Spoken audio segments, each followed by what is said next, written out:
Shout out the guys, CNG. Yes, sir.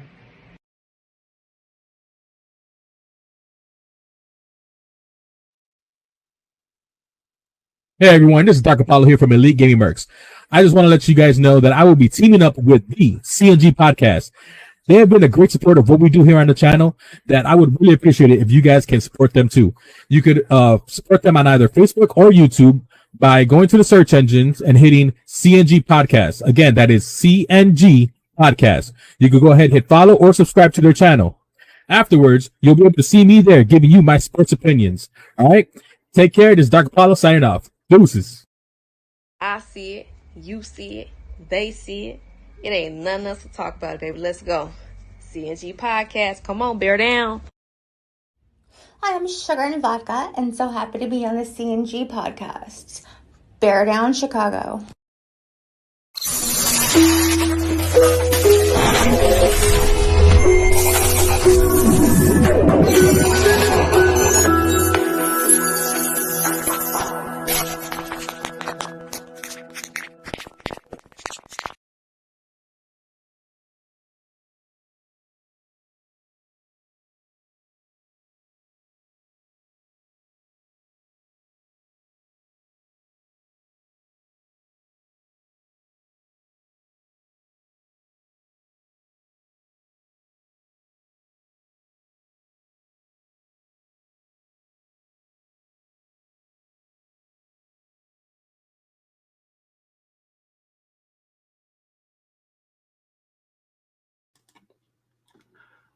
My bad, y'all. My bad.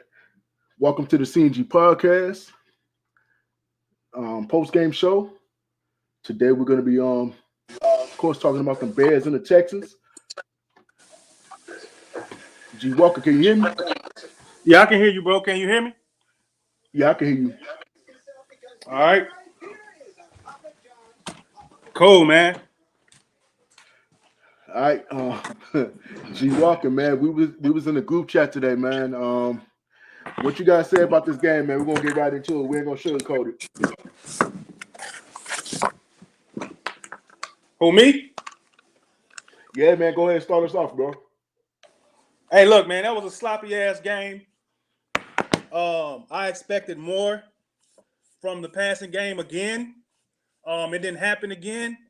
So for us to come out with a win, I predicted a win today. Everybody needs to give me my flowers. I predicted a win today. Give me my flowers, man. I predicted a win today. Who disagreed with you?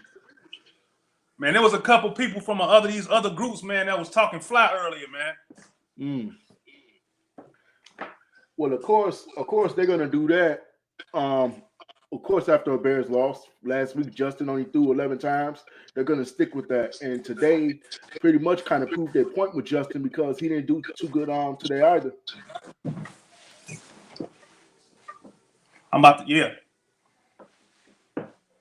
Yeah. What's good? CJ, what's good, man? Not much, man. I'm trying to make sure this camera's on point before I jump on real quick. Yeah, I guess that make two of us, bro. But man, as you guys are coming in right now, if you guys leave any comments in the comment section, you guys got any questions, drop them in the comment section. We'll answer them. Yep. And we are live right now on Facebook and YouTube. So that goes for both Facebook and YouTube users. If you guys are watching the podcast right now, you got any questions, drop them in the comment section. We will answer them once again.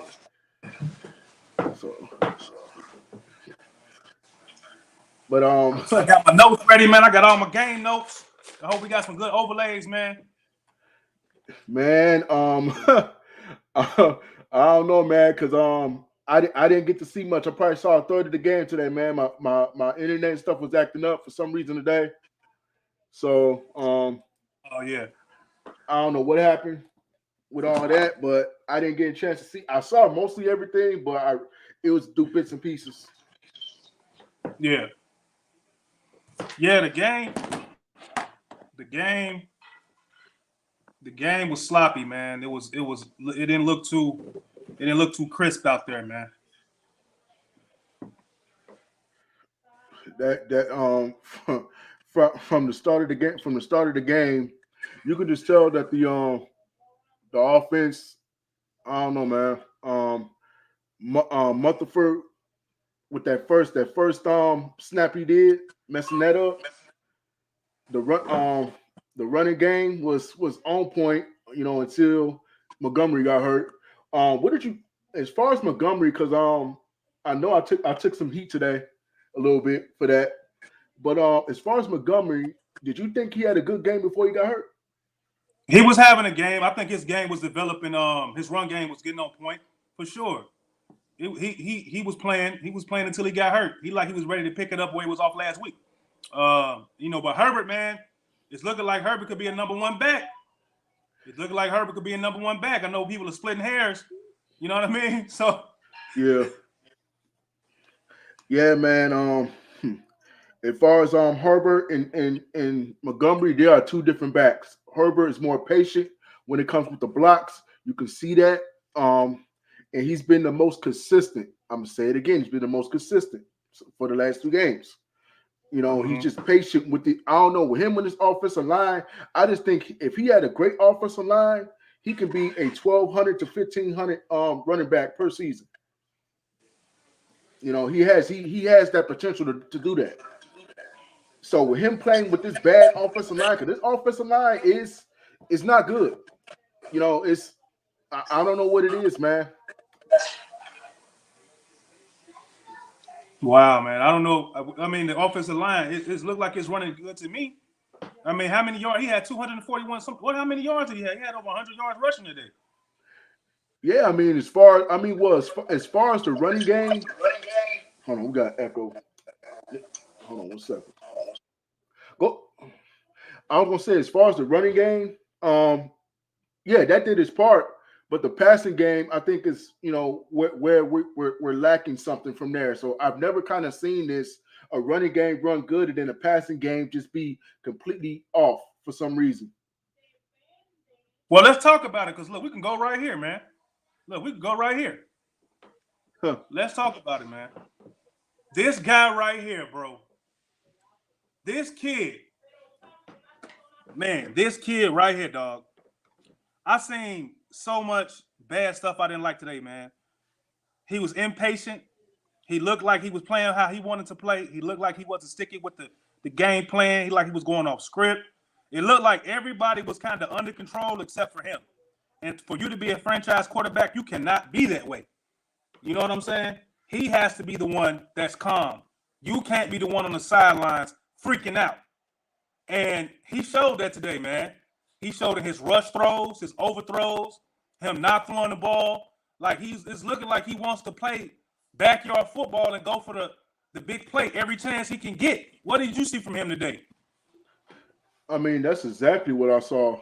I saw him being very impatient. I saw no discipline.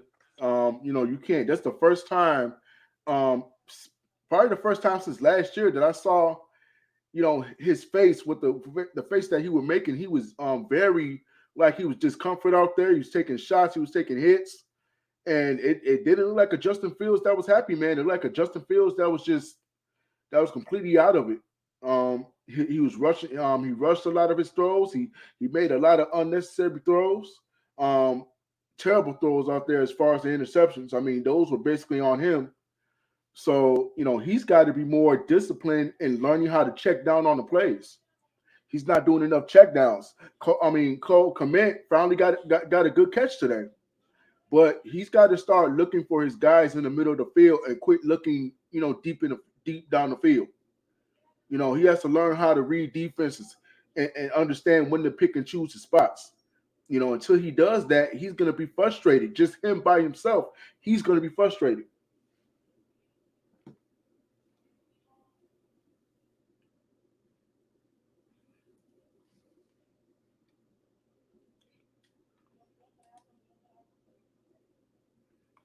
He just has to be better with his timing, man. It seems like if nothing's there, so far in these first 3 games or these last 2 games, he's going to freak out, man, because he's not getting the chunk plays that he wants to get. He forced the pass into triple coverage to Darnell Mooney. Why would you do that, bro? Because you want to play the game that you want to play. You don't want to be patient and take the check downs, take the underneaths. He doesn't want to do any of that. So it's going to be hard for us to win games because we don't know what type of person we're going to get from Fields. Is he calm? Is he going to stay with the game plan? Is he going to stay with the game? Because there are times in the game where the defense is going to be tired and we can really exploit them. We started doing it in the second half when he tossed the nice ball to Kmet. Then he tossed the nice ball to Mooney. But then we got the ball and he almost fumbled the ball away. So it just seemed like he has to put it all together. You know what I mean? Yeah, that was my whole point. Was saying with the offense is that he had to put it together. All of it has to come into play. So it's kind of difficult when you see him out there making one or two good plays, and then he'll just go completely backwards the next 4 or 5 plays. Yeah, he just starts to unravel. Like they zoomed in on him. He's on the sideline talking to himself. Like, I don't know what he was saying. He probably was telling himself he needs to calm down because it seems like he gets into his head, and then he thinks that because he thinks he's so smart, he can just outsmart the defense or outsmart the play callers or whatever the scheme that Gesky might be trying to run through. You know what I mean? It's like he just gets frustrated and he wants to just bypass that, letting the game come to him. You know what I mean? He can't do that. He can't rush it. He can't dictate the flow of the game like that. He's not that quarterback yet. And I think, and G Walker, I think what the biggest thing is, when you're looking at this Bears team overall, you gotta think about it. From the players, the players that have been in this league for the rookie season and all for the last couple of years, there's all of them are so used to playing with a team that has players that they're used to playing with. You know, you got to think about it. Justin Fields is used to being in Ohio State and playing with his group. So now you come into an NFL season, you got to learn how to play with a new cast. And everybody has not filled into their role. You know, so and you know what? Go ahead. I'm sorry. Go ahead. No, go ahead.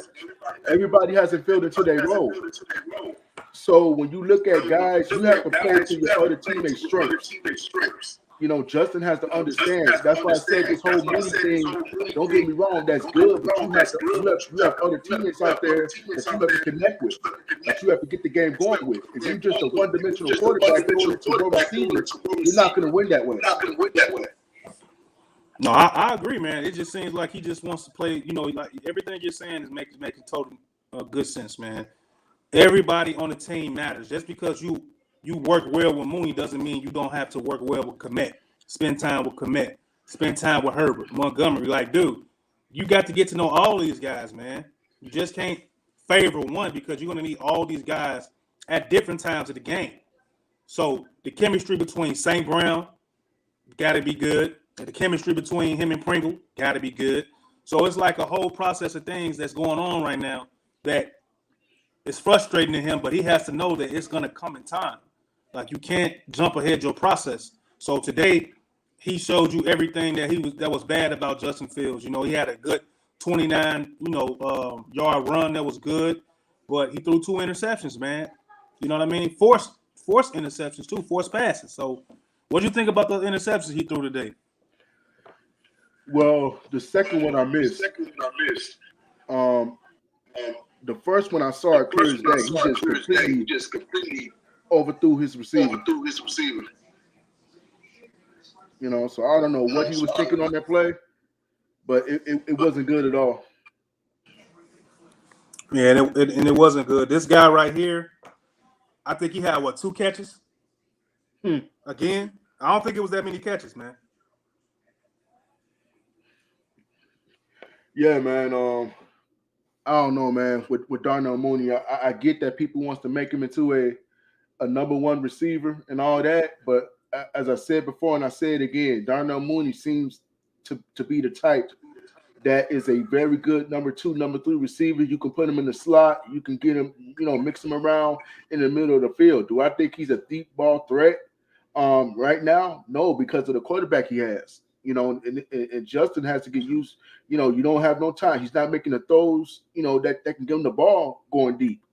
So would he be better on another team playing with a different quarterback that can do that? Yeah, definitely. But on this team right now, he cannot be a number 3 receiver. Excuse me, a number 1 receiver. Yeah, I don't think he's a number 1 receiver. He's not showing me anything to where he's breaking defenders down and he's forcing the defensive coordinators to change their game plan on defending him. You know what I mean? And I think that's what a number 1 wide receiver does to a football game. That they make a defensive coordinator change around his game plan. Yeah, I agree, man. And everybody is freaking out with him not having the weapons and anything like that.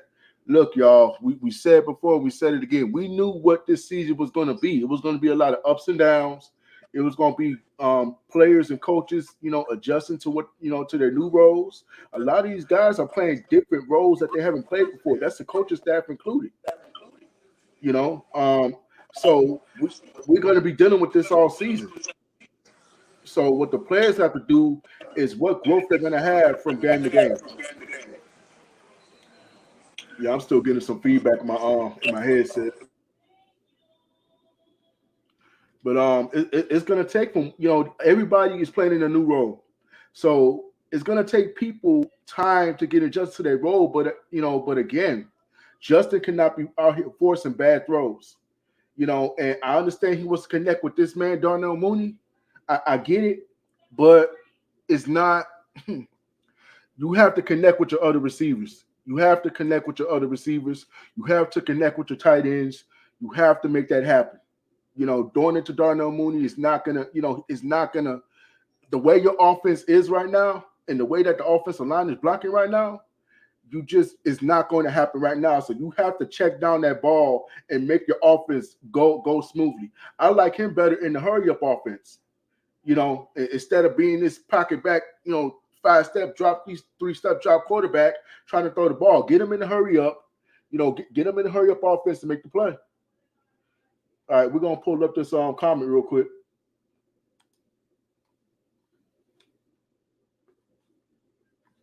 You gotta mute your mic, G Walker.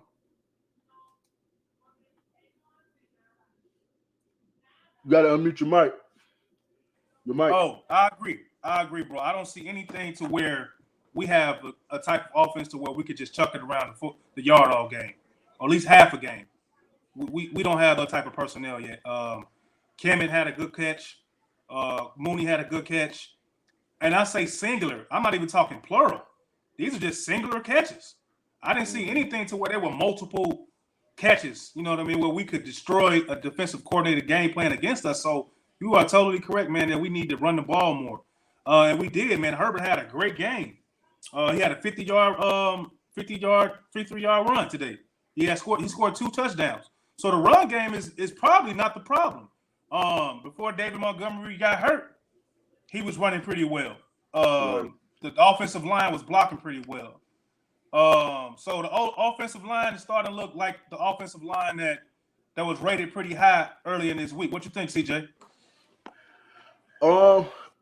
Again, man, the offensive line, as far as in the passing game, is going to need work. I'm not going to sugarcoat that shit. It definitely needs work, but the running game is definitely where it needs to be. I think they need to continue to do that because I think that really helped them out in this game because the way the passing game looked, if the Bears were going to go away from that running game, it wasn't going to happen. I totally agree, man. It just seems like, we're limited in the passing game. That's been 2 weeks in a row. Justin, he started out pretty bad. It was like 3 for 8, 3 for 9. It was terrible, man. Terrible passes the whole game. Overthrows, interceptions. It just wasn't good. I have to put more blame on Justin Fields than I wanted to, and I have to be objective and I have to be fair. Justin Fields needs to get his butt in the film room so he can see the mistakes that he's making in live games. They were putting catchers in front of Justin Fields' face, and he was overlooking Komet right in front of his face in the check down, in the flat, on purpose. Then he took a sack for that. Justin Fields thinks that he can play the game at his speed. Justin Fields, let me tell you this right now, bro. You are not that quarterback right now. I can't defend bad play. I can't defend arrogance. I can't defend him being stubborn. I saw a lot of things today that was totally opposite of the kid that that's poised, that's mild-mannered, that's you know, he has pretty good upbringing from his father. All of it the past 2 weeks has been going to shit. I haven't seen nothing from him that he's been advertised about being a good quarterback as far as his mental capability of staying with the game. I just didn't see it today. I didn't see it, CJ. What about you?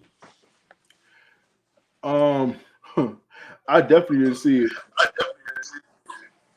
And it's frustrating, man, because you want this kid to do well. You probably got to mute your mic. You walking to get feedback.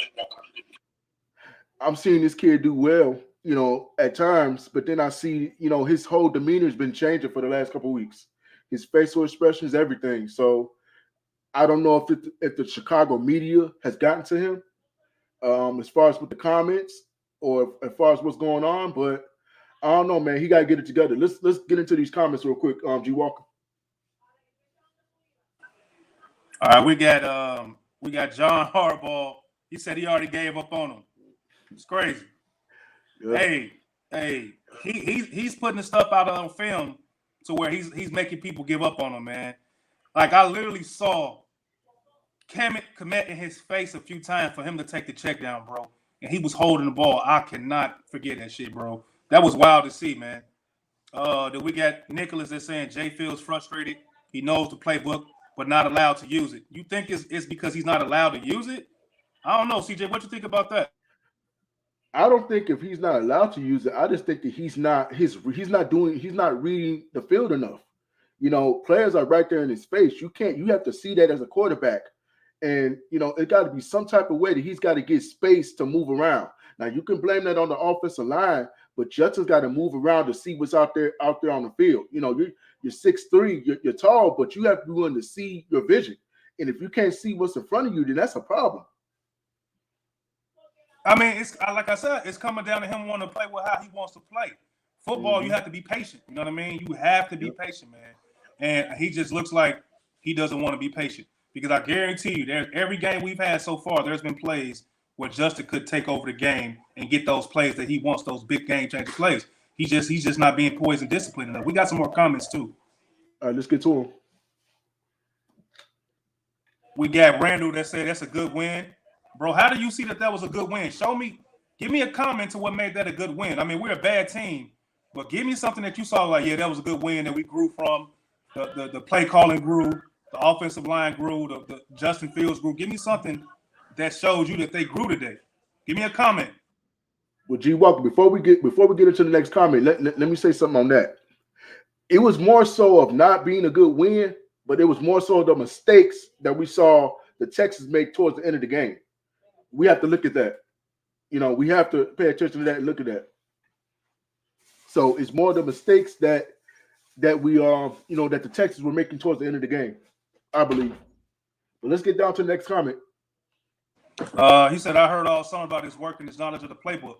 Yeah, me too. And I heard that him and Mooney, they were sleeping in their bunk beds and having a great bromance all summer, and their chemistry was like Jerry Rice and Montana. It was like, oh, look at this. But they get on the field, I don't see any of that. I hope you guys didn't buy into that. I hope y'all didn't buy into that. Let's go to the comments though. Nicholas says it wasn't a good win. It was an ugly one. I agree.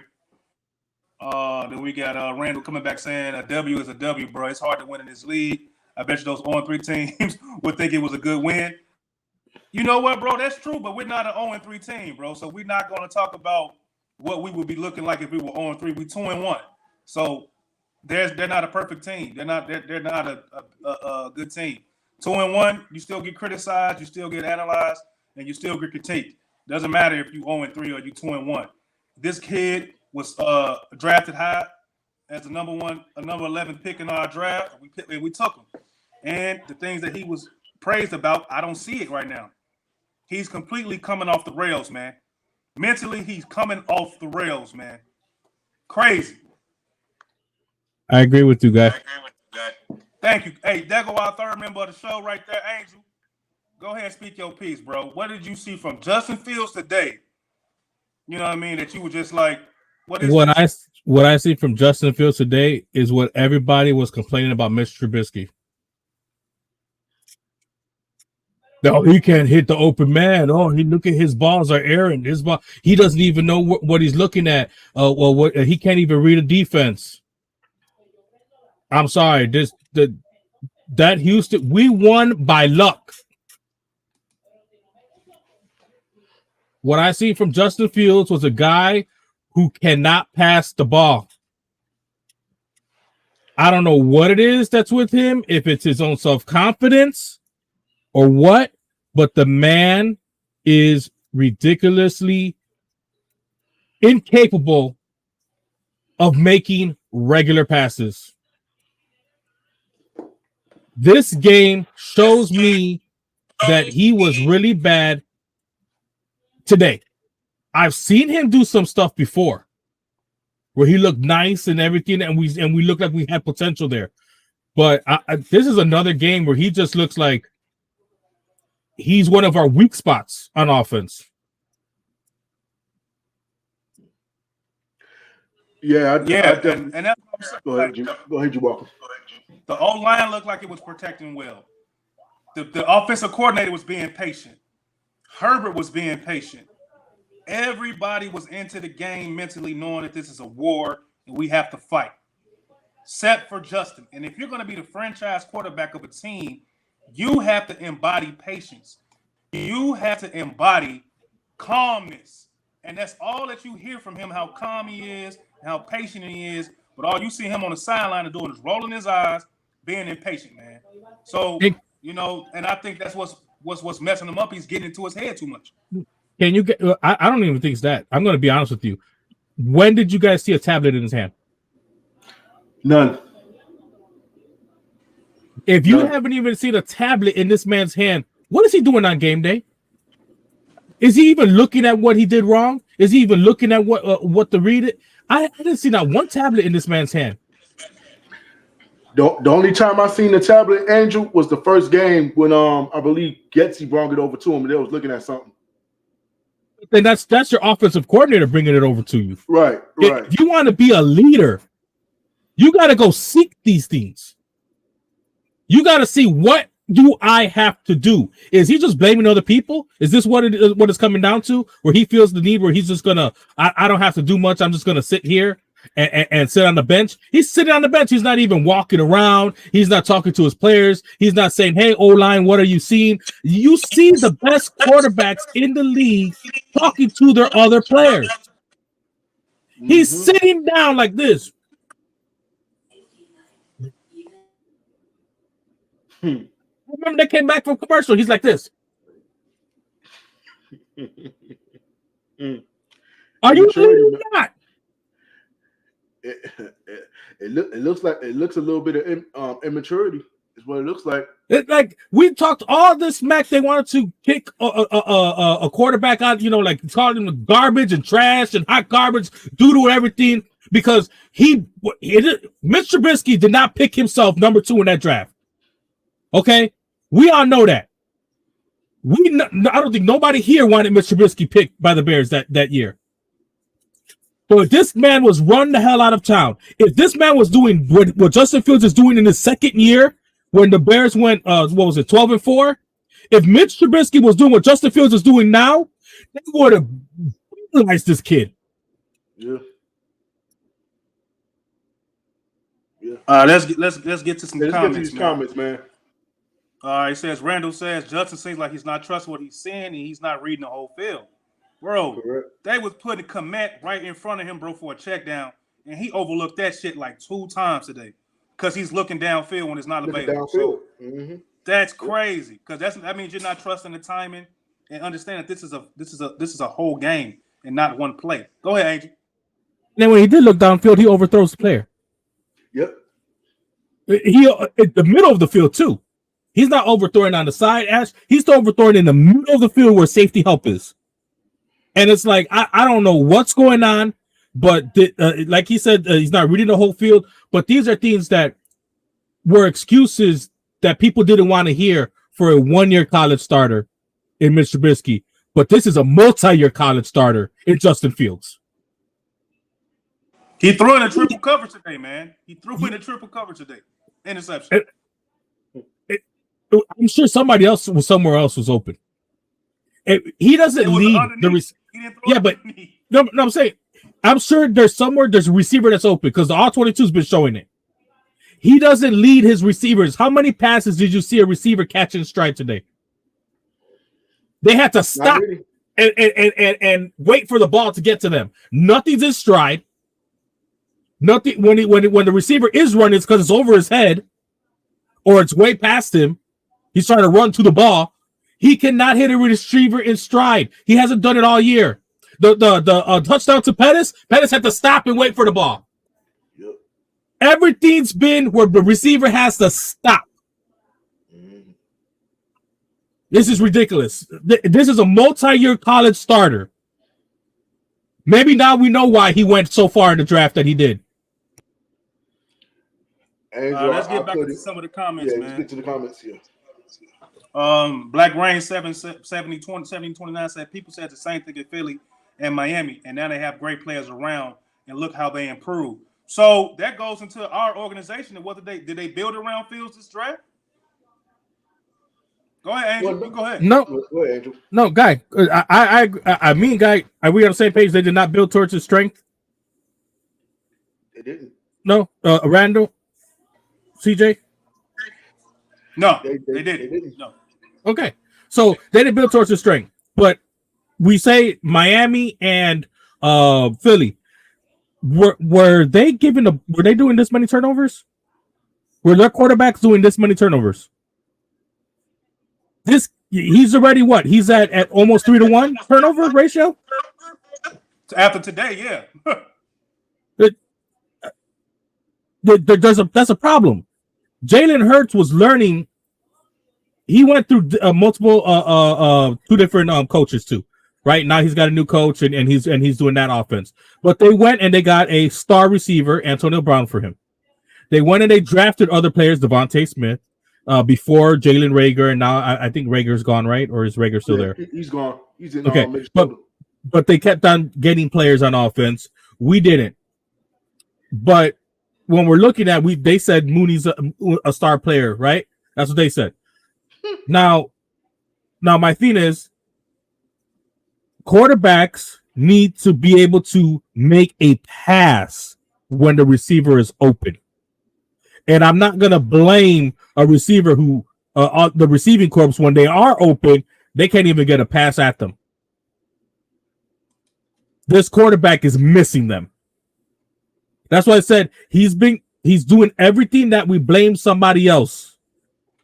He's missing. He's flat out missing receivers. These are not super drops. When Kokomek gets a drop, we blast him. Oh, you got to catch that stuff. Well, guess what? He's missing receivers by 5-10 yards. Yeah. And one more thing. And this goes to the point right here. It says, yeah, go ahead. Yeah, they didn't trust him at 2, 3rd, and 6. Mm-hmm. Yep. Mm-hmm. 2 times they didn't trust him. As you can see, he doesn't know. He doesn't know what read. He doesn't know if a receiver is going to break at this point. He's going to be open at that hash mark over there. He doesn't know that. He cannot see that. All right. Well, you know what we're going to do right now? Everybody, we're going to go to commercial. We're going to come back, and we're going to talk about the defense for a little bit. So stay with us and enjoy some nice little background music. We'll be right back. And like this damn video. Yeah, like the video. Leave a like, comment, and share, please, everyone. Thank you.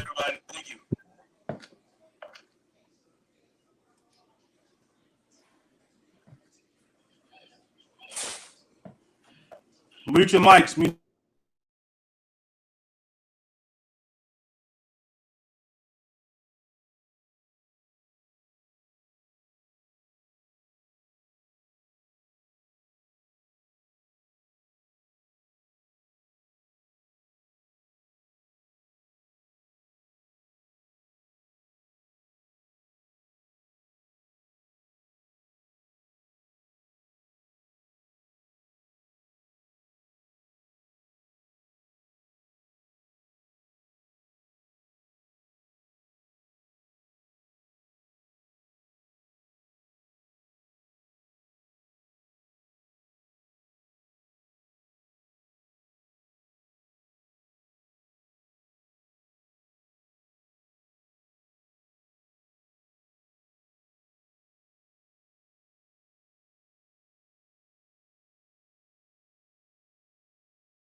Let's go. We back. Nice little intermission right there. I hope you guys enjoyed the pictures and the music, man. You know, we've been on here like an hour, man. You know, so we just want to give y'all a little bit of music and things like that. Let you guys see what's coming. A couple of those overlays were a Vikings podcast that we're going to be working with during the season, Lions podcast, and a Curd, and a new female that's going to be on our podcast too, Sugar and Vodka. So. And the Shop Bulls podcast. So we just want to give you guys a preview and a commercial what we've been doing. But we're going to pick it up right here, right now. We're going to talk about the defense, which held the game together. So, CJ, kick us off what you thought about the defense today. Man, defense was pretty good. It was a few times we saw a couple of breakdowns and missed tackles. Probably more so in the second half a little bit. But I think that probably came from fatigue. But Roquan Smith played his ass off today. Got to give that guy some credit. 16 tackles, an interception. Yeah. I think Roquan played up to his potential today, man. I called the game. I said we were going to win today. And I was in the group chat today saying we're going to get us the defense is going to win this game for us. And right before that happened, he caught the interception, man. It was just beautiful to see, man, that the defense didn't give up today. Flus's defense seems like his defense is ahead of his offense. So, you know, I expected that this coming season that the defense was going to be ahead of the offense. I clearly saw that coming this year. So I like what I saw. I like what I saw from Brisker. He had a couple of pass breakups today. Gordon, he seemed like he stuck with it today. He was getting burnt a couple of times, but he didn't give up. We could have did better with the interior defense with Quinn and all those guys, but overall, I think the defense played what they needed to do. They got us a W. Angel, what you think about that defense today? The defense did enough to beat a fifth-string quarterback, a fifth-round draft pick quarterback, a running back that's okay. Brandon Cooks is their top receiver. They did enough to win that game. And I like Roquan, and I don't think nobody here is not saying not to pay that man, Mark Nichols, but he's not top 5 pay in the league worthy of that. One game, where he played exceptionally well. Yes, he made, I want to say 2 impact plays in this game that I've seen. Obviously, the interception to seal it and the tackle for a loss. When he came in off the blind side and rocked the running back real quick before that play can get off. Those were the 2 impact plays that I seen him do today. A lot of his tackles are, good, solid play.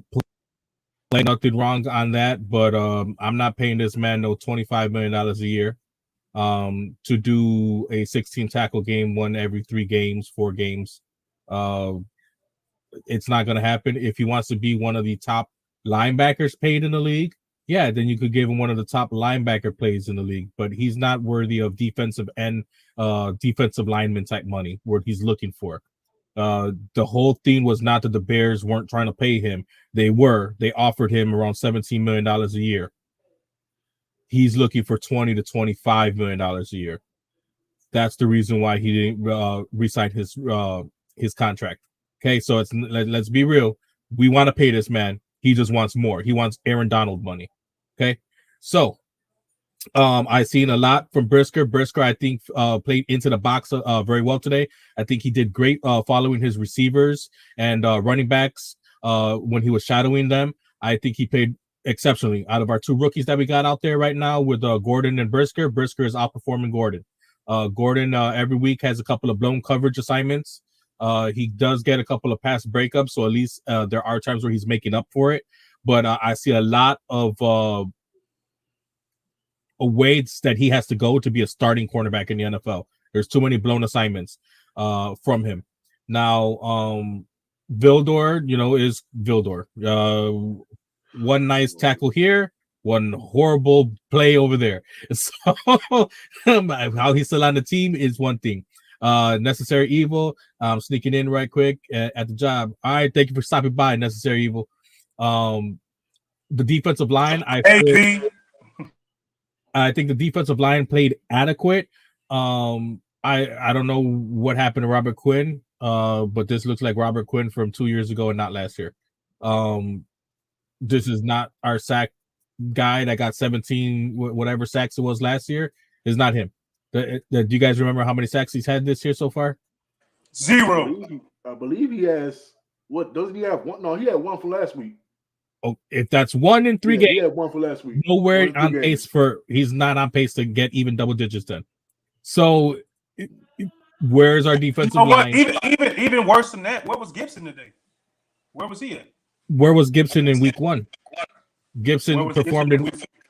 That's what I'm saying. Gibson performed in week 2. He wasn't performing in week 1, and he didn't perform in week 3. Week 1, it was the rookie Robinson that outperformed on the defensive line. Last week was Gibson.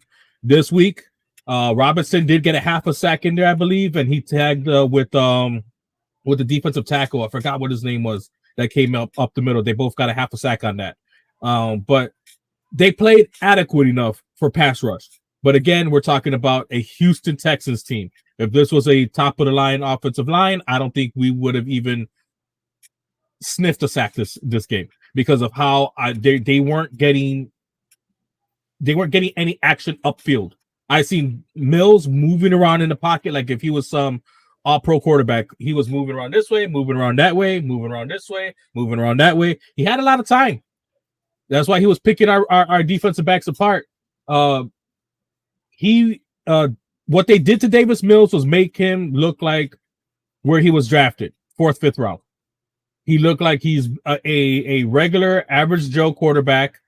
And I'm happy that our defense did that. Our defense did what they should have did, win the game. We are the better defensive team over their offense. All right, let's get to this comment. He said we have a defensive head coach. So where is our defense ranked in your eyes? CJ, what do you think this defense at? What we think we had after today, man? I think right now I'm gonna say probably top 20. Probably top 20, top 15. Good day. I think the defense is pretty high, man. I think the defense is going to get better. I think this defense is going to get better. It's going to get better. It's not going to get worse. I expect Roquan to get better. I think this was a good game to where he can get his confidence back a little bit more. And I expect the momentum to be there more with the defense. I expect this defense to be ready to roll and play the Giants on Sunday. They're not going to dip off. They're going to be better. They're not going to dip off. Go ahead, CJ. I gotta say something to that because again, go ahead. The interior, the defensive ends, they got to show up every week. They cannot have these type of games where 2 guys disappear, another 2 guys come in and do a little bit of whatever. That defensive line has got to show up. You know, we saw the linebackers flying around doing their part. Okay, we're gonna get that from them, but that defensive line has got to step up. Justin Jones, those guys have got to step up. And you think they're gonna do that against Roquan Barkley? Oh, you know what? Hey, Saquon Barkley, excuse me. I was just about to say that about Saquon next week, but we says Iceberg Slim says defense top 10. We had a hard 3 teams to play. San Fran, Green Bay, a lovey defense. What you think about that, Angel? I see your face down there. Thank you for the compliment, Iceberg. I'm going to politely disagree. I think we did not have a hard 3 teams to play in the beginning of the season. Mistake me if I'm wrong. The San Francisco have a win under Trey Lance. What's his record when Trey Lance has been their quarterback? Is probably 1 in 3 now, 1 in 4 when he was their starting quarterback. Houston Texans, they haven't got a win this season. This is week 3 now. They got a tie, right? And they got a loss and a loss. Green Bay is the hardest team that we've seen on that schedule. Now, I prefer the 49ers with Jimmy G as their quarterback over 49ers with Trey Lance as their quarterback. But they didn't play Jimmy G. They played Trey Lance. And when they played Trey Lance before the game, I said without George Kittle, we were going to win that game. They didn't have their star tight end. They had the weaker of the 2 quarterbacks in Trey Lance starting. And I felt like their defense, being in the rain, how it was, we did come out with a victory because we outperformed them. But I picked them to win the game. Packers, I didn't pick them to win the game, but I wanted them to. That was the only hard team I see on this schedule that we played so far. If we continue with this against the Giants are an adequate offense team. What I think our defense is ranked, by what I've seen so far, 22-20. I don't see it. I don't see a consistent defensive rush. No, we're ranked harder. We're ranked way higher than that. And you can say that. I like what Iceberg Slim said. 2 rookies and an out of shape Roquan, we will get better. I totally agree with that. I think two rookies are out of shape. Roquan. I think they're going to get better. Davis Mills over almost 250 yards passing on us. Davis Mills. You think that's top? I was told by top 10. That's not top 10. I don't know about top 10. I think we're like top 12, 13 or something like that. I would say right now after 3 games, we're probably around the 17 to 20 range. After these 3 games.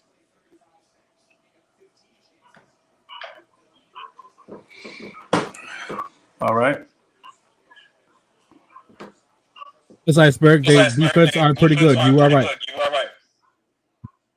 Well, my thing is this: what are we going to grow from? Because I think, like I say, it keeps coming back to that the defense is ahead of the offense. Man, somebody has to get on Justin's ass, bro. Somebody has to do it, man. Who gives him that tough pill to swallow, man? Who gives Justin that cold water shower, man? Go ahead, Andrew. Nobody, because that's not the quarterback they drafted. So that's what it's coming down to? They don't care? So give me all the signs that they don't care about Justin. Go ahead. Is it the draft? They didn't draft well for him? Let's go with they had the 9th most money in the offseason to sign players. The first person they attempted to sign on 12/01 was a defensive tackle. They went hard with his. Yes, but they went hard with that money, right? They gave him it was like $15 million a year almost. So they went to a defensive tackle night 1 at 12:01 in the morning. What was the first offensive player that you heard about them signing? Was Patrick, a backup offensive lineman for the Green Bay Packers. That's the first offensive player they attempted to sign.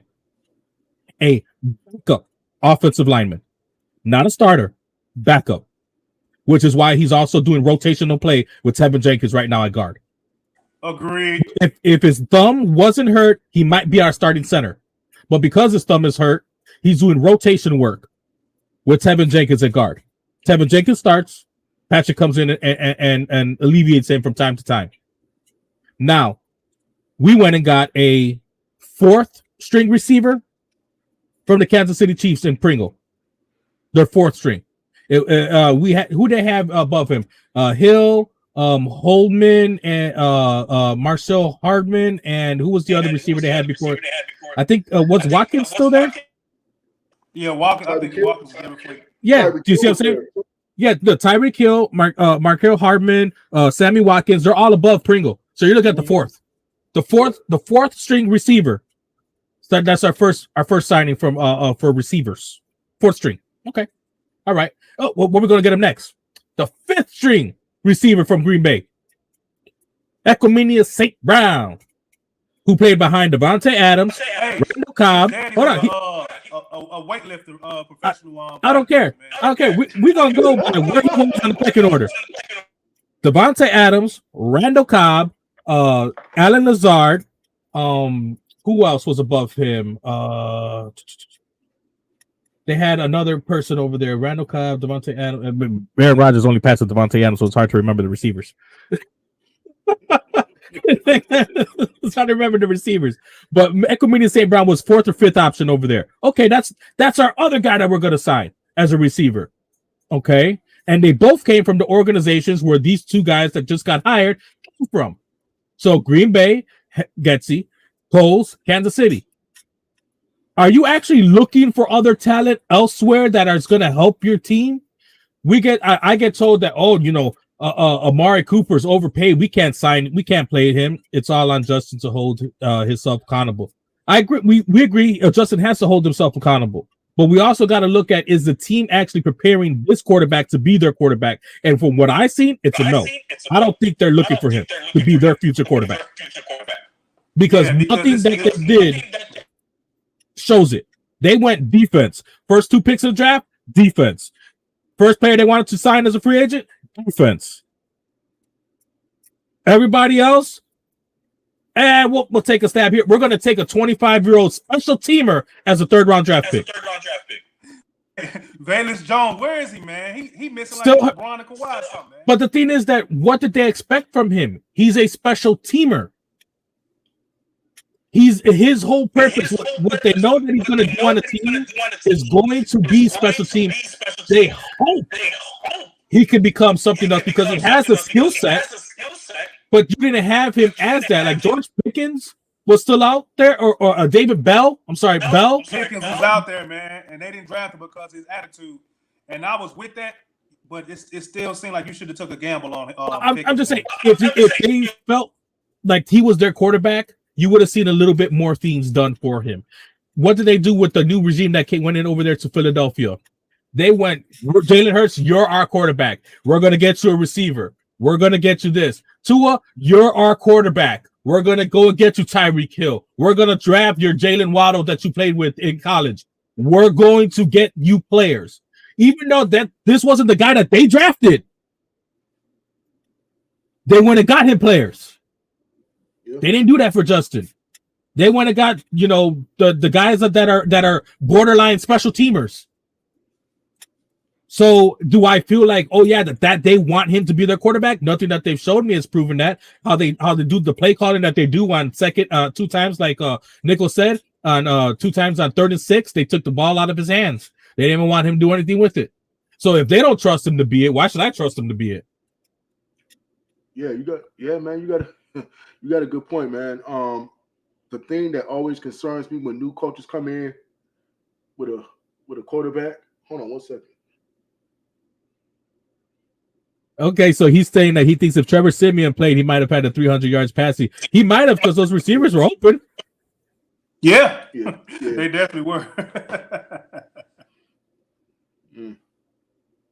Man, they said the Bears ain't gonna be shit until Ted Phillips leave. That's crazy. It's coming down to the damn CFO of a company that don't play fucking football for us to be a good football team. That's crazy. He did announce retirement though. He's retiring at the end of the season. Ted Phillips did announce retirement. Well, of course he did after he did his job with the whole Erlandson Heiston. Mm-hmm.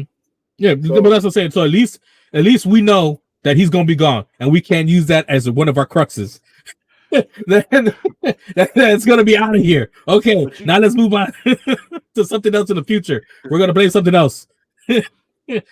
But this whole thing with getting Justin weapons and pieces. My only issue with that is if they wait until next year. Let's say next year comes up. You got all these weapons that come out. Who in the fuck is gonna want to play for us? Hey, you preaching. The guys that you overpay and the number 1 pick or number 2 pick or number 3 pick quarterback that you're going to take. That's what's going to happen. They're going to say, oh, Stroud or whatever it is. Oh, that's going to be your quarterback. Justin Fields, we'll see what we get for you. Man, I felt they could have gotten at least one guy to help fill that void.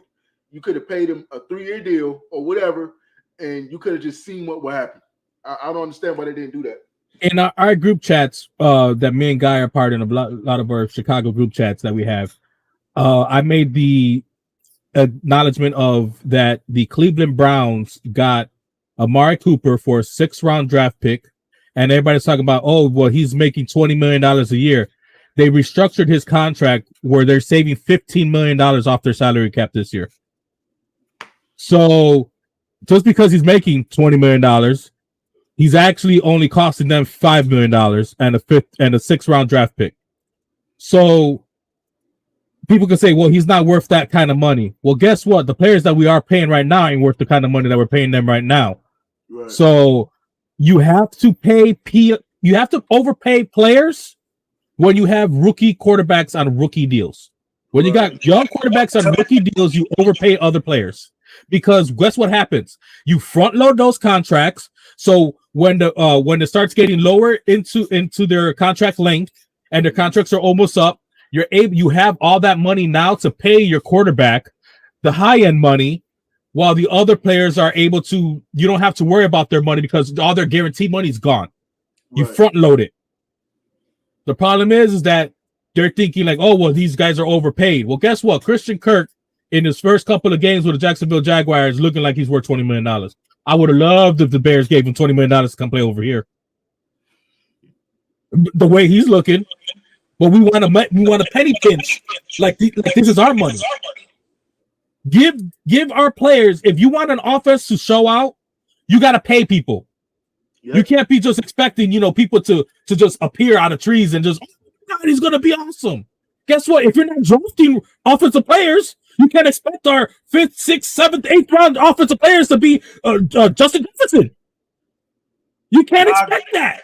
I agree, bro. It's a lack of building around Justin, man. And I think he's frustrated. I think he's frustrated from last year dealing with Nagy. And I think he's frustrated with this year with a new regime and them not probably totally being bought in on him. And I think it's all coming out on the football field. And I think that's what he's getting. I think it's been 2 years of him just being frustrated. So, hey, I agree with everything you said about them not building around him. And he can probably tell. He's not stupid. I just think he's impatient. And I just think that he's fed up, man. And I think it's starting to mess with his quarterback play, especially when Kimmett's not getting open. A guy he believed in, and Mooney is not getting open as much as he should. Justin's not trusting anything out there, man. So, yeah, it's bad, man. CJ, what you think? I definitely have to agree with you. He's not trusting none of his other receivers. I talked about that earlier to start the show. He has to find some type of way to get connected with his other receivers out there. It's going to be harder. It's going to be easier said than done. But for him to grow as a quarterback, he's going to have to learn how to take the short routes in the middle of the field to get himself going. That's how he's going to be able to perform in his offense. If you're trying to go for the big play, it's not going to happen because guess what? The line breaks down. Now you got to be just making all these crazy decisions. And when you rush and making decisions, 9 out of 10, it's going to be a bad play. But the crazy part about that is that the passes that were the short passes was already there in the first 2 downs for him to throw the ball. So that go ahead. Yeah, right. And and the fact is he was overlooking those plays because he's looking downfield. When you have a team of young guys on your team, or when you have a team of guys who are inexperienced, you can't put them out to the line and fire. You have to roll them easy. It's like one of your kids, taking a driver's test. What do? You take them out and you put them in the parking lot first, right? You get them going until they get used to it. Then you say, okay, enough of the parking lot, get you out there on the road. And then enough of the road, let's get you to the expressway. You have to do that same thing. And I think that's his learning curve. That he's still in the driveway. Bro, you are not on the expressway. You are not on the interstate. You are not switching lanes. You do not have a manual a shift. What is it called? A stick shift car. Bro, you are in a damn test, learner's permit car with a teacher. Go ahead, Angel.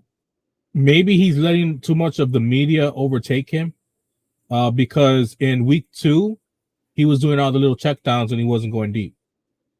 Now he's going deep and not doing the checkdowns properly. Like last week, he had receivers open for touchdowns deep.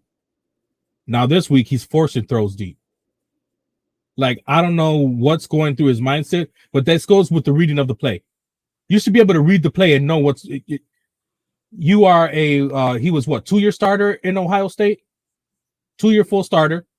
He's started for us last year. This is now his 4th year starting at high level football, right? He needs to be able to start learning actually how to read the play before it's happening. You need to go and take a tablet, and you need to see what every time you guys call this play, where the safety is. If the safety's been biting, you need to be able to say, my receiver is going to be open, and you lost it to a spot, and your receiver goes and tracks it down and gets it. He's not doing that. He's waiting where passes are behind receivers. They're having to stop to make the play. Just like with our defense, Davis Mills, like I said, he's a 4th, 5th round quarterback, right? Davis Mills with that last interception to Rex Burkhead, he throws it inside instead of outside. Roquan's able to cut underneath. Rex Burkhead wasn't expecting the pass to be short.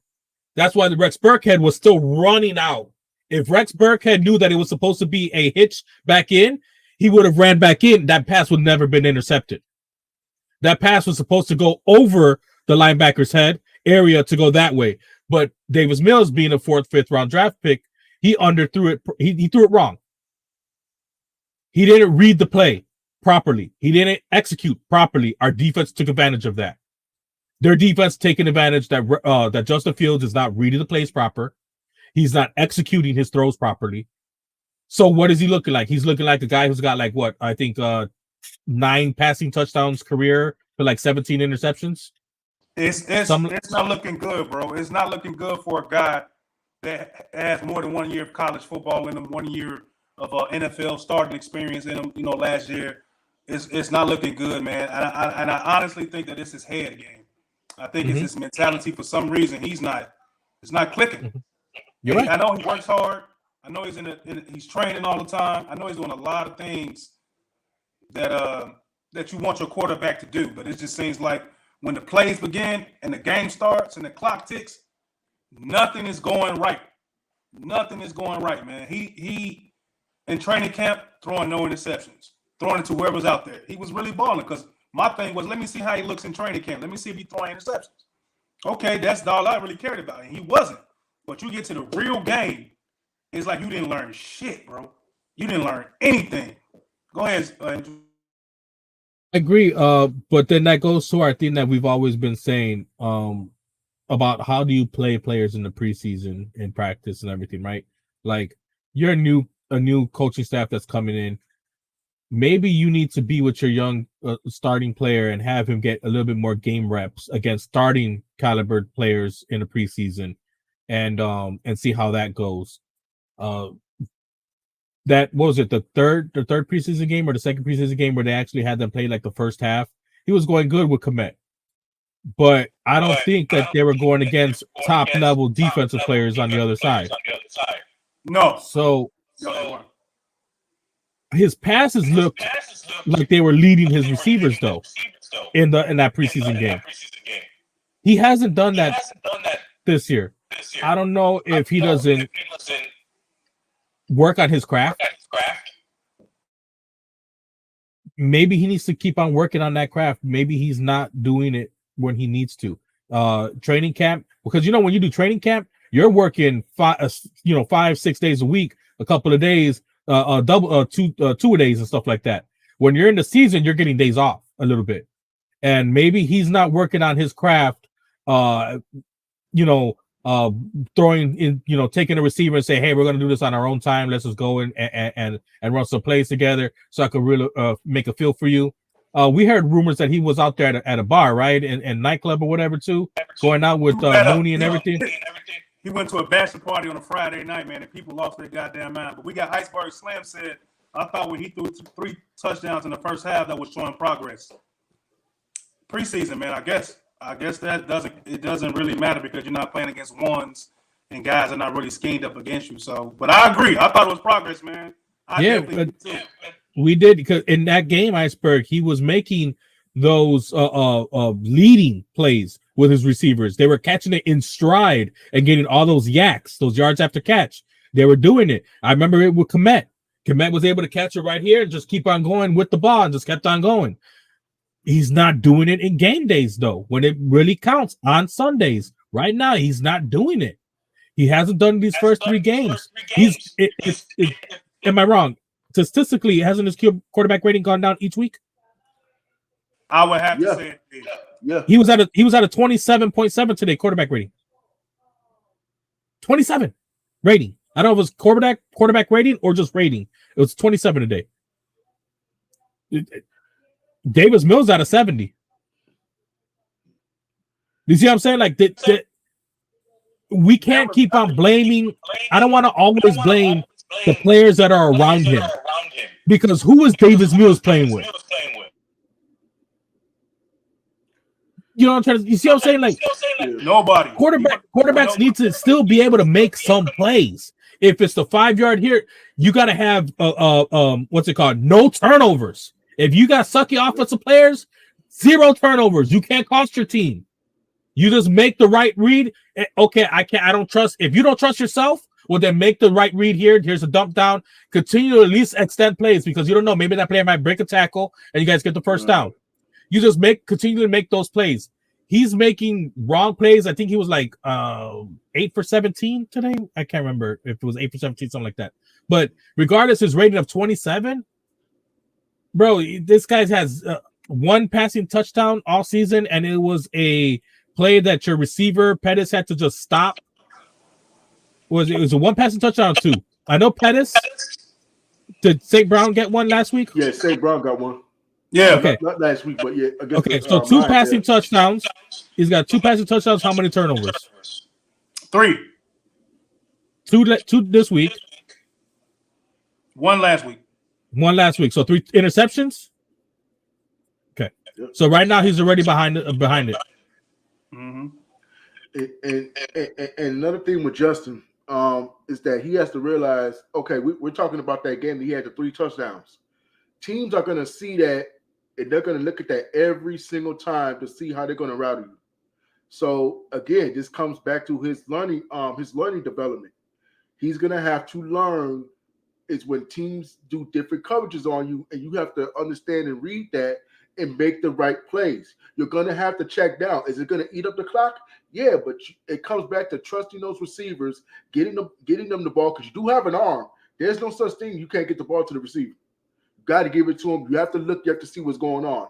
Do not try to read the whole field. Try to just read, in front of you, pretty much.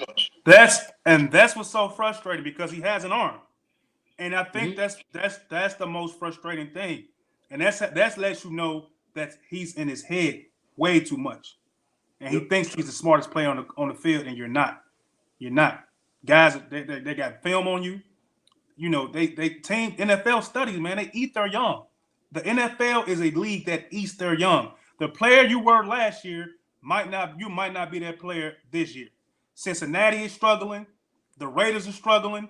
Teams are struggling. Once they get some film on you, it's hard to adapt. Justin has to adapt.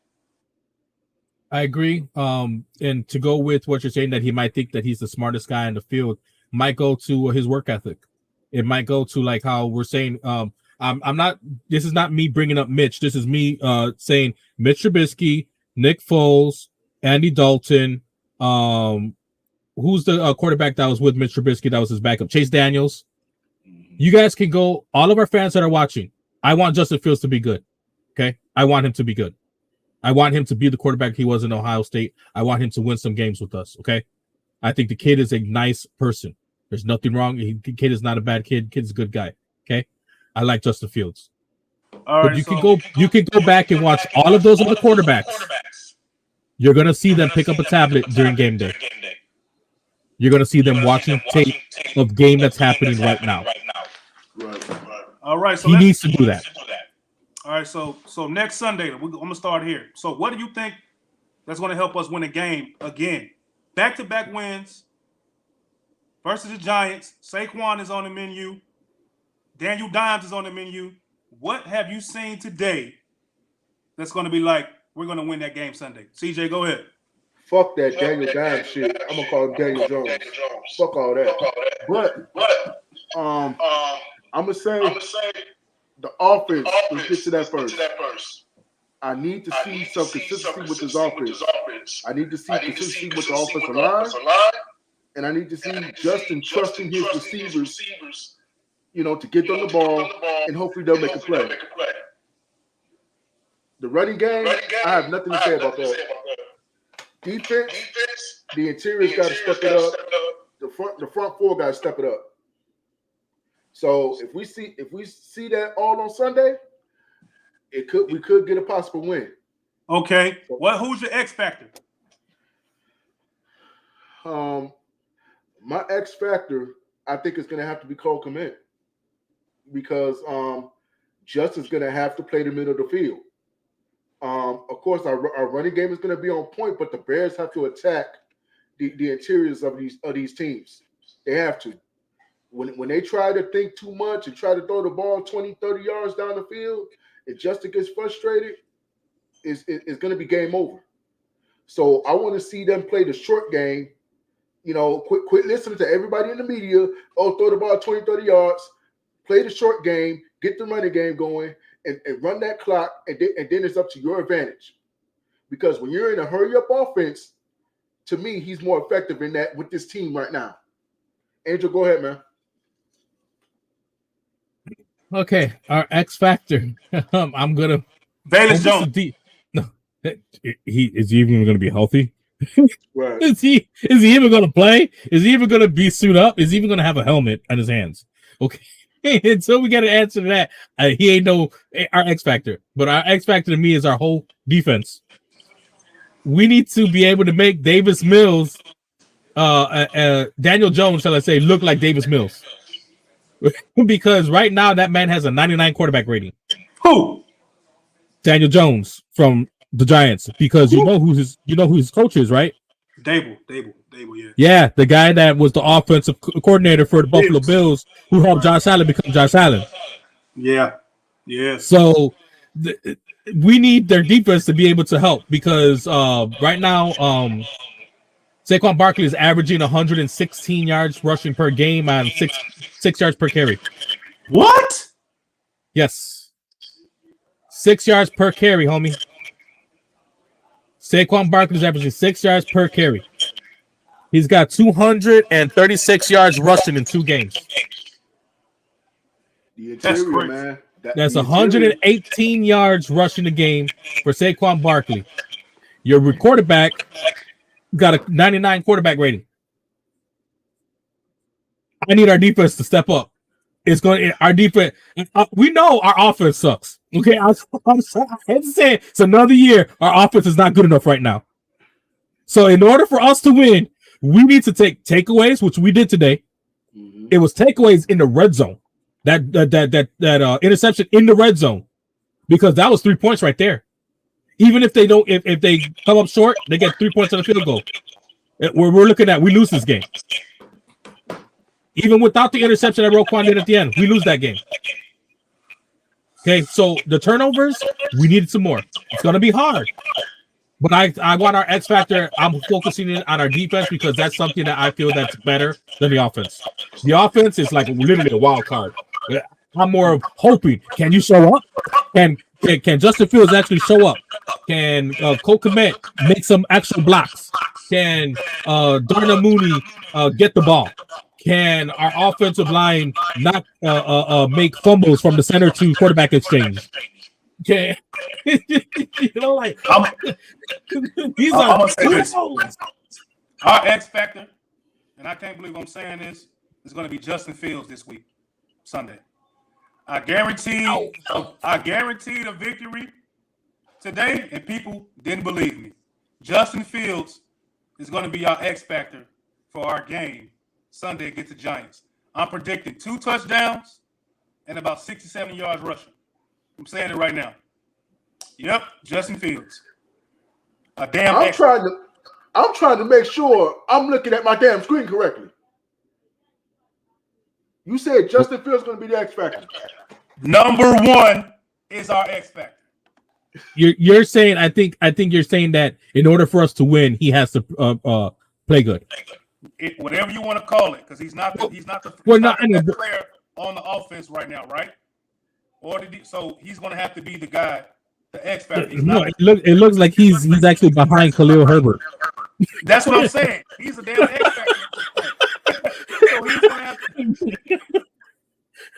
Our backup running back is performing better than our starting quarterback. So, God damn, that's the funniest thing I heard today. but it's that's the sad part. You know what I'm saying? Like, we can't always keep on being so hateful to other court players that were on our team and wanting to kick them out of town when they actually weren't horrible. They just weren't top tier. And it's like, now we got a quarterback who's playing bad and is having interception after interception and is turning the ball over. And it's like, that's one thing you can't do. You can't. I'm sorry, Darnell Mooney was our starting receiver for Mitch Trubisky. Yeah. You know what I'm saying? So these players need to step up. And Justin Fields has all the talent. He has more talent than Mitchell Trubisky. More talent. That is 100%. He has more talent athletically than all of the quarterbacks I had mentioned. Nick Foles, Chase Daniels, Andy Dalton, Mitch Trubisky. More athletic talent than any of them. Okay? Can throw the deep ball as great as the Red Rifle did. Andy Dalton had a great deep ball in the beginning of his career when he was in Cincinnati. Justin Fields has that same zip deep ball, but he's a better pure athlete. He needs to perform. He needs to do his homework. All the thing that we're hearing about Justin Fields, I wake up early in the morning and I wake up at 5:30 in the morning. Well, guess what? Your predecessors was at Hallis Hall at 5:30 in the morning. When you waking up, they were already there. Mr. Trubisky was in the building at 5:30 in the morning. Which means your ass should have been up at 4. Exactly. That's what I'm saying. You are a young quarterback in the NFL. Are you going to use all the tools you have in front of you to become the best? Use those tools because you have the God-given talent. You have it, Justin. You have it. You can break tackles. You can move around in the pocket. You can make a bullet throw deep while on the move. Yep. Make the point and emphasis in your brain to not speak like you're doing stuff. Like if the fans are wrong, like, I wake up at 5:30 in the morning, like, so? Right. I get up at 5 in the morning. I got a little baby in the house. That's what I'm saying. You're making millions of dollars to go play this sport. Are you doing everything you need to do to become the best at it? Do you, or do you think that you just made it already? Oh well, the fans don't. The fans didn't have put in as much as we did. The players. Excuse me. What have you done in this league besides throw interceptions? But you feel that you could just say that the fans are not into it as much as the players? And then you have to backtrack it and then say that the media misconstrued your stuff? And I talked to my dad about it. Like, what? What that's going to do talking to your dad about it? You a grown-ass man. Your dad had to tell him, hey, man, you needed to apologize to the fans. Really? Your daddy had to tell you? You couldn't come up with that yourself? You couldn't understand the fact that what you said was wrong? And that's what I was talking about in the group chat. He's stubborn and he has a maturity. He's still growing up. He's very stubborn, man. From the way, because Gasky's telling him every game, bro, we got to take our time. We can't throw it downfield yet. We can't throw it downfield yet. We can't tuck it downfield yet. We can't slow down. He wants to go 130 miles an hour every play. And that doesn't work in the NFL. And teams know when a young quarterback wants to be extra aggressive, they know that's when they got you on the hook. Justin has to slow down, bro. Our only weakness is QB play. Well, as of right now, it is, because I've seen a lot of times where our pocket was fine. I've seen a lot of times where when he is getting that pressure, he's not moving around in the pocket properly. He's moving to where the blindside attack is coming from. He's moving like towards the actual defender. He's moving sideline to sideline instead of left to right. If he forward and back. Forward and back. He's running the sideline. Bro, they got you on the hook. You cut off half the field when you do that. And then he's not making his throws. He's not making accurate throws. This is not the quarterback that I saw when he played in Ohio State. But then yet that was Ohio State and that was against Big Ten competition. That was in the SEC. CJ, what else you got right now? You want to get final thoughts and prediction for the score? Yeah, let's get the final thoughts and prediction for the score, man. Because even though the Bears win this game, they got a lot of work to do. But I'm gonna say the Bears win a close one, and I'm gonna give it a low score. I'm gonna say 20-17. Bears. My final thoughts is this. I think Justin's gonna have a better game. I don't know what that means, but he's gonna have a better game. I think the running game is gonna be ready to go. I think the defense is gonna be ready to go. I think everything is gonna be ready to go. And I think the score will be, if we can contain Saquon Barkley, if we can contain Daniel Jones, it's gonna be a tight game, but I'm gonna get the Bears the edge 21-20. Because of the running game. What you got, Andrew? Yeah, it's gonna make me be the one, right? Just make me be the one. Okay. Man, I wish it's a 35-10 Bears victory, but yeah, I ain't going there. All right, so I have to really go back and watch the tape fully of the New York Giants to see just how quite their offense is. I just don't trust. I don't even need to see what their defense is. I know our offense is just not there. So I'm probably gonna go 23-20. 23-20 Bears. And then if I change up, I'll let you guys know in the pregame. Yeah, I think the Bears. I think we sneak it out, man. I think, man, that defense, bro. Like I say, I think it's going to get better every game, man. That seems like that has way more veteran type of, like, the talent's better on our defense. It's just better. You can kind of see it. It's not, if our offense was as talented as the defense, will be a better football team as a whole. I don't think the defense is going to dip down, man. I think they might be a little bit better. Squeak was out. Oh, man. Because the Giants also beat the Titans. Man, they stopped that running game from Derrick Henry. They sure did, because I got him in my fantasy league. So I'm like, man, I know, me too. So I'm like, man, is injured David Montgomery and it'll just be Khalil Herbert? Doesn't that help the Giants a little bit more? Like, I'm going to switch it. Giants 23, Bears 20. Guys like no, hey, I respect you. I respect you, Andrew. I have nothing to say, bro. I can see that. I'm just because I don't know if our offense is good enough to and it's like I see a defensive unit that the Giants have is not great, nowhere near great. No. But what is our strength? Running the ball. It's not passing. So our strength is running the ball. And yet they're pretty decent at stopping the run. McCaffrey, they went against McCaffrey in week 1. They went against Derrick Henry in week 2, and they're 2-0. So with teams that have running backs as the best players, they're 2-0 against them.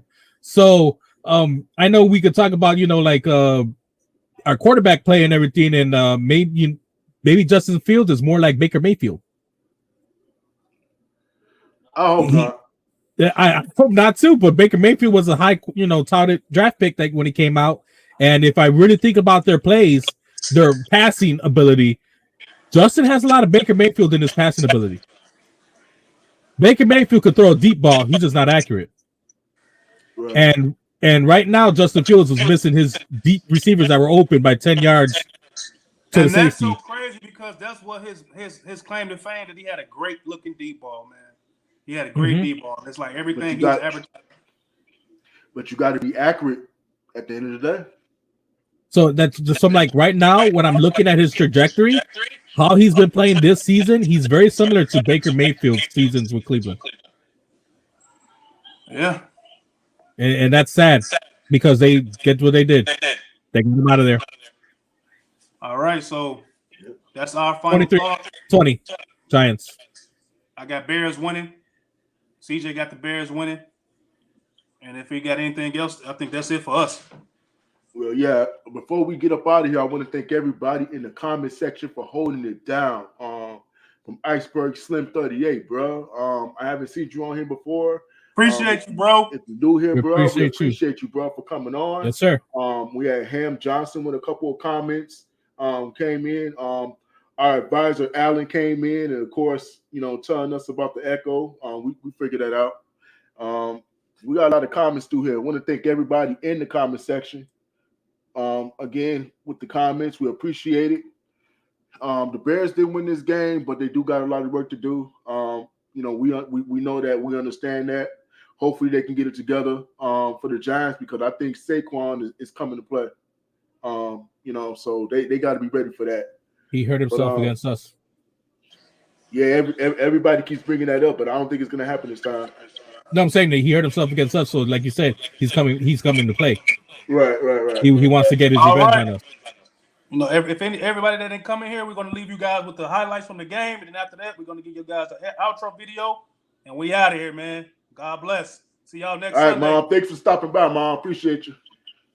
Thank you, everyone.